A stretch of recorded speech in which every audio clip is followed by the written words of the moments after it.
असूली तौर पर नवाज शरीफ साहब तो हैं ही धांधली की पैदावार। 1985 में जो उनको, हालांकि वो था तो गैर जमाती इंतखाब, और आज पाकिस्तान के अजीम सियासतदान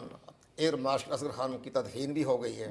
और उन्होंने ही उसका बाइकाट किया था कि हम गैर जमाती इंतखाबात में हिस्सा नहीं लेंगे, जिसमें मोहतरमा बेनज़ीर भुट्टो साहिबा और एयर मार्शल असगर खान एबटाबाद में फैसला हुआ था, जिस पर जनरल ज़िया साहब ने 2 नफर पड़े शुक्राने के कि चलें भाई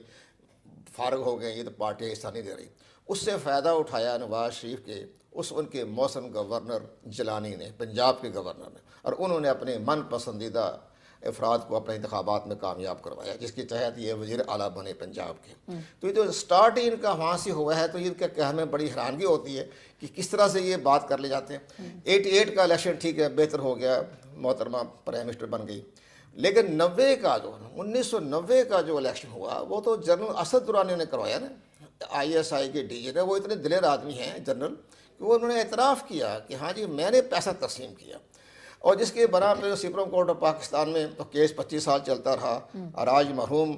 असगर खान तो मरहूम हो गए, केस अभी तक उसका फैसला नहीं आया। वो उसकी पैदावार हैं 90 के असद दुरानी साहब के फार्मूले के, जिसकी वजह से ये प्राइम मिनिस्टर बने नवाज शरीफ साहब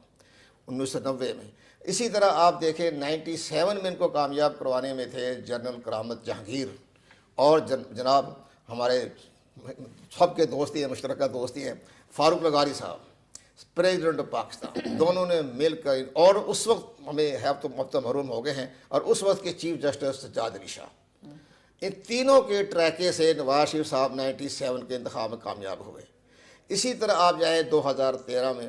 तो 2013 की तरफ हम आते हैं तो यहाँ भी सारा इंतखाब जो है वो धांधली की पैदावार है, और जिस पर इमरान खान ने बड़ी जंग लड़ी, बड़ी कोशिश की है, लेकिन सही केस वो नहीं कर सके। हम ज़ाहिर है कामयाबी तो ना हो सकी, सुप्रीम कोर्ट ऑफ पाकिस्तान ने पूरा सपोर्ट किया उनको, और तो इतनी बड़ा अहम केस था, लेकिन नासिर मुल्क साहब ने उसको नज़रिया ज़रूरत के तहत उसको खारिज कर दिया। वो नज़रिया ज़रूरत था वो।